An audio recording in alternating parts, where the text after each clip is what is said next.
छिपावे लगे आ जाते हैं जंगल राज में, और जब छाया हुआ हो जाता है तो उन्हें धमकाता है जब छड़िया लेके के रे नीतीशवा तू उन्हें भागल है, तोरा पर अभी सीबीआई लगवावेंगे हम, तो डर देखी जाके सट गया उन्हें, तो ये अपन डर से जाके सटता है और फिर उन्हें पास करता है तो फिर इन्हें आ जाता है। जब वो कहेगा नहीं, लोग उसके पास पीछे होगा कैसे, तभी तो वो सोच रहा है कि हम बेवकूफ बना के किसी तरह से फिर सरकार बनावे और बना करके लोग का हक अधिकार लूटे और फिर लुटवा दे। एयरटेल जो था 10 रुपया में चलता था मोबाइल, जो महीना दिन हम लोग चलाते थे, आज समझिए 600 रुपया लग रहा है एक महीना का। एक महीना का वो भी रखना जरूरी है ना, तो ना बैंक में बंद कर देगा, तेने खाना वाला बंद हो जाएगा, तेने पैखाना वाला भी बंद हो जाएगा, सब जितना सब बंद हो जाएगा मोबाइल के चलते। अरे हम स्वर्ण है, हम सोना है, ऊंच है, नीच है, मध्यम वर्ग है, तो ऊंच होने के बावजूद उन लोग का आरक्षण की क्या जरूरत पड़ा? उन्हीं के पास जमीन है, उन्हीं के पास कल कारखाना है। आदमी को कांटा गड़ता है, उसी को दर्द महसूस होता है, दूसरे को दर्द नहीं महसूस। क्या जीतन राम मांझी एक आदमी भी आवाज उठाए कि हमारे गरीब परिवार में समझिए कि कागज है, कब्जा क्यों नहीं है भाई, हम कम से कम कब्जा तो करा दे, दे वाला तो कोई है, तो एक गरीब के लिए नहीं कुछ तो पास किया है और उसके बाद भी उनको आरक्षण मिला। हमारे जीतन राम मांझी जी बने, दलित के मुख्यमंत्री बने ना भाई, दलित की उन्होंने क्या किए? नहीं रखा गया तो मन गुलाम बना के नहीं रखा गया, आज भी उन लोग चाह रहे कि हमारे गुलाम बनो। तुम लोग वैसा वैसा लोग आओ जिसका मुंह में आवाज न हो, तुम अपने हक अधिकार की लड़ाई नहीं लड़ो हमारे साथ। क्या लगता है सर, इस बार बिहार का लोकसभा चुनाव बहुत गंभीर मुद्दा बनते जा रहा है? नंबर तो देखिए, महागठबंधन की सरकार बनेगी। आप भी दावा कर रहे हैं महागठबंधन की सरकार बनेगी? इसलिए कि बीजेपी जो है सब बड़ों की पार्टी है, महागठबंधन के जो सरकार है वो गरीबों की पार्टी है। इनका जब हक अधिकार जहां मिलता है तो वही नरेंद्र मोदी कहते हैं ये जंगल राज है, और बड़ों की जब ये मदद करते हैं तो कहते हैं कि ये राम राज है। समझे? राम राज नहीं चाहिए आपको? नहीं, राम राज नहीं चाहिए, हमें हक अधिकार चाहिए। आज यदि वो राम राज की जहां बात कर रहे हैं तो वो कह रहे हैं क्या कि हमारा तुम सेवक बन के रहो, हम राजा हैं, राम है, तुम लोग सेवक हो, हमारा सेवा करो। लेकिन बीजेपी में तमाम बिहार में कहा जाता है जो भी छोटे छोटे पार्टियां हैं वो तो फिर बीजेपी भी है ना, जैसे लोक जनशक्ति पार्टी, हिंदुस्तान अवाम मोर्चा, जैसे जीतन राम मांझी जी का। देखिए अब वो बात है कि उन लोगों का अपना स्वार्थ कि हम वहां पर एमपी बन के रहे, विधायक बन के रहे, जैसे हमारे जीतन राम मांझी जी हो गए। जीतन राम मांझी जी आज मान लिया जाए थोड़ा देर के लिए कर्पूरी ठाकुर बने हमारे बिहार के मुख्यमंत्री, आज उनको समझ जाइए कि देश अवार्ड भी मिला, पुरस्कार भी मिला। तो वो अपने क्या किए थे, पहले हरिजन और फॉरवर्ड था ने, तो हरिजन फॉरवर्ड के टाइम में वो बनाए अति पिछड़ी जाति बनाए, ऊंची जाति के लोग उस समय भी कह रहे थे कि हरिजन फॉरवर्ड भाई भाई, फिर बैकवर्ड कहां से आई? तो उन लोग कहता था कर्पूरिया के माई भी आई, आज उसको इन लोग अवार्ड दे रहे हैं। मतलब देखिए अपना वोट देने के लिए लोग क्या खेल खेलता है। आज कह रहा है कि हमको इसको इनाम चाहिए, कहे लो भाई तो बड़का काम किया है पिछड़ों के लिए। आज समझिए नरेंद्र मोदी जी हैं, समझिए आरक्षण दे दिए फॉरवर्डों के कि गरीब लोग हैं इन लोग। वो तो स्वर्गीय रामविलास पासवान ने संसद में आवाज, ठीक है, रामविलास जी किए तू अपना स्वार्थ के लिए, अपने वोट के लिए किए, मगर वो हमरा दिखा सकते हैं? आज समझिए इतना नगर निगम बना हुआ है, फॉरवर्डों की कितना माँ बहने झाड़ू दे रही है, नाली साफ कर रही है, उनको कितने लोगों के नाम है उसमें। और फिर उन लोगों के जब कह रहे हम स्वर्ण है, हम सोना है, ऊंच है, नीच है, मध्यम वर्ग है, तो ऊंच होने के बावजूद उन लोग का आरक्षण की क्या जरूरत पड़ा? उन्हीं के पास जमीन है, उन्हीं के पास कल कारखाना है, जब कुछ देखा जाए उन्हीं का समझे फैक्ट्री है, दुनियादारी जहां सब कुछ उन्हीं लोगों का पास है। दलितों के पास क्या है? और उसके बाद भी उनको आरक्षण मिला। हमारे जीतन राम मांझी जी बने, दलित के मुख्यमंत्री बने ना भाई, दलित की इन्होंने क्या किए? दलित के लिए इन्होंने क्या किए? इनको बहुत कम समय के लिए रखा गया नहीं रखा गया तो मन गुलाम बना के नहीं रखा गया। आज भी उन लोग चाह रहे कि हमारे गुलाम बनो। तुम लोग वैसे वैसे लोग आओ जिसका मुंह में आवाज न हो। हाँ। तुम अपने हक अधिकार की लड़ाई नहीं लड़ो हमारे सामने। मतलब जीतन राम मांझी जी का मुंह में आवाज नहीं है? नहीं, वो खाली आवेंगे अपने लिए, अपने बाल बच्चों के लिए। मतलब तमाम परिवार जो भी आते हैं उनके लिए नहीं आए? नहीं, वो खाली सिर्फ अपने लिए।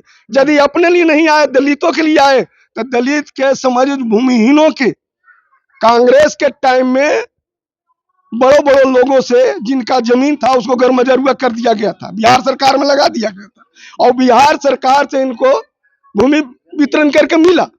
मगर आज तक समझ उनको कागज है, परमाना गरीब के पास है, मगर कब्जा एको के पास नहीं है। मतलब कब्जा आज भी नहीं है? आज भी नहीं है। क्या जीतन राम मांझी एक दिन भी आवाज उठाए कि हमारे गरीब परिवार में समझिए कि कागज है, कब्जा क्यों नहीं है भाई? हम कम से कम कब्जा तो करा दे। दे वाला तो कोई है, तो एक गरीब के लिए नहीं कुछ कर सकते हैं। लेकिन कहा जाता है बिहार में कि जाति विशेष पर जो है राजनीति किया जाता है, तो क्या लगता है मांझी परिवार है उनके साथ? देखिए वैसे ही नीच लोग जो है जिनका समझिए कोई ज्ञान नहीं है कि हमारा हक अधिकार कल क्या होगा। जैसे आज ले लिया जाए शिक्षा के बारे में, जिस आदमी को कांटा गड़ता है उसी को दर्द महसूस होता है, दूसरे को दर्द नहीं महसूस होगा। बिल्कुल कहना सही है। जैसे आप ले लीजिए, आज के बच्चे लोग पढ़े जिस समय नरेंद्र मोदी के टाइम में BA कर गए, उस समय उनका उम्र क्या था? लगभग 30, 32, 35, 40 तक आप आरक्षण उनको दिए हैं। आरक्षण कम से कम 40 वर्ष में उनको नौकरी हो जाना चाहिए। और उस समय के जो पास करके आए उन टाइम में के बाद अभी तक एक भी बहाली निकाले वो। और उनका बच्चा देखिए, उस गरीब आदमी जो अपने जमीन बेच करके, अपने भूख मर के, अपने बच्चों के लिए सोचे कि हमारा बेटा पढ़ लिख करके कुछ करेगा, तो कुछ करेगा का बेचारा, फिर वो वहीं आ गया और समझिए कि जाके दिहाड़ी में काम कर रहा है। साफ तौर पर जो है नौकर नहीं बनाना चाहते हैं ना मोदी जी, मालिक बनाना चाहते हैं, निजीकरण कर रहे हैं। नहीं, वो नौकर नहीं, वो आदमी बेवकूफ बनाना चाह रहे हैं। जैसे पहले ले लिया जाए, पहले जितने कुछ भी थे अमीर के पास, तो कांग्रेस ला के गरीब में बांटा, मगर ये गरीब के जितना ऐसे ले जा करके अमीर में बांट रहा है। हाँ देखिए, पहले एयरटेल जो था 10 रुपया में चलता था मोबाइल, जो महीना दिन हम लोग चलाते थे। आज समझिए 600 रुपया लग रहा है एक महीना का। एक महीना का वो भी रखना जरूरी है, ना तो ना बैंक में बंद कर देगा, तेने खाना वाला बंद हो जाएगा, तेने पैखाना वाला भी बंद हो जाएगा, सब जितना सब बंद हो जाएगा मोबाइल के। तो मोदी जी लाभ भी तो दे रहे हैं। क्या लाभ दे रहे हैं? तमाम सारी योजनाएं निकाल कुछ नहीं, कोई योजना नहीं है, वो सब अमीरों की योजना है। जैसे आप ले लिया जाए ठेकेदारी, जितना से ठेकेदार लोग के अंदर में है, ठेकेदार को दे रहे हैं मजदूरी कितना? एक आदमी के 22,000 रुपया दे रहे हैं ना। किसी को समझिए 16,000 दे रहे हैं। जो 16,000 और 22,000 और 30,000 दे रहे हैं, वो लेबर को यहाँ क्या मिल रहा है? किसी को समझ जाइए 6,000, किसी को 9,000, किसी को 12,000, और वो एक आदमी, एक ठेकेदार उससे कितना कमा रहा है? तो वो अमीर के काम कर रहा है, गरीब के काम कर रहा है। गरीब तो बेचारा वहीं रह गया, वो बाल बच्चा पढ़ेगा, जगह 6,000 रुपया मिल रहा है। कहा जा रहा है इस बार कि मोदी जी साफ तौर पे उनकी जितने पार्टी के लोग हैं कह रहे हैं 400 पार मोदी सरकार। वो तो कहेगा ही, जब वो कहेगा नहीं, लोग उसके पास पीछे होगा कैसे?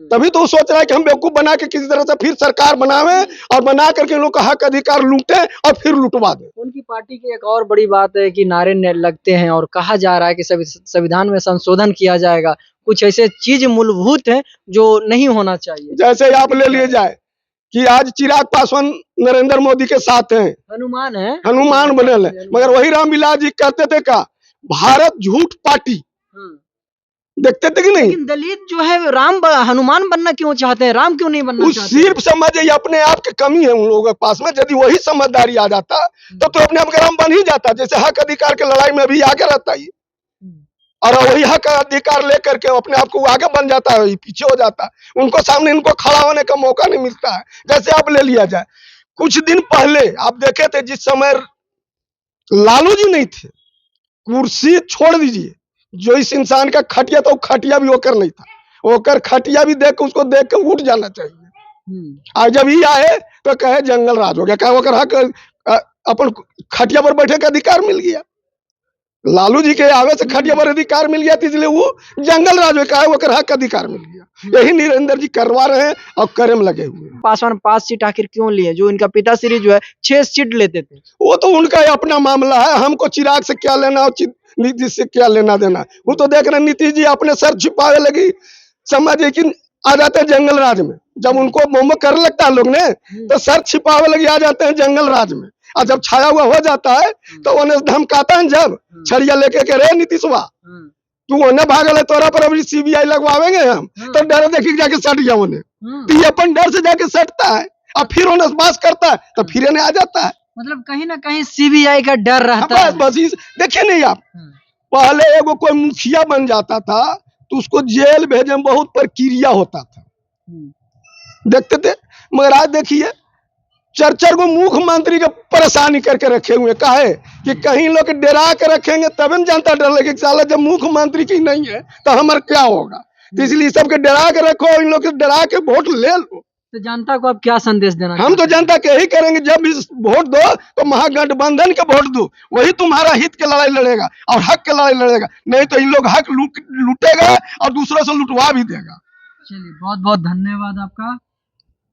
साफ तौर पे यहाँ पे जो है जीतनराम मांझी जी का साफ तौर पे तमाम सारी कमियां गिना रहे हैं। साफ तौर पे कह रहे हैं कि मांझी परिवार के लिए भी इन्होंने साफ तौर पे कुछ भी नहीं किया। आज भी जो है बिहार से प्रतिदिन पटना जंक्शन हो या गया जंक्शन हो, तमाम जगह से मांझी परिवार पलायन करते हैं। कुछ टाइम आप पहले देखा होगा कि इटखोला लोग जाते हैं, एक कहा जाता है देहाती शब्द है कि इटखोला जाते हैं, इटखोला से यहाँ जाकर ईटा पारने का काम जो है मांझी परिवार के लोग ही करते हैं। क्या जीतनराम मांझी पूर्व मुख्यमंत्री रह चुके थे, आज जो है संसद का चुनाव लड़ रहा है, इनका बेटा आज भी मंत्री है, लेकिन मांझी परिवार के लिए क्या किए? बहरहाल आपकी क्या राय है कमेंट बॉक्स में जाके जरूर दीजिएगा।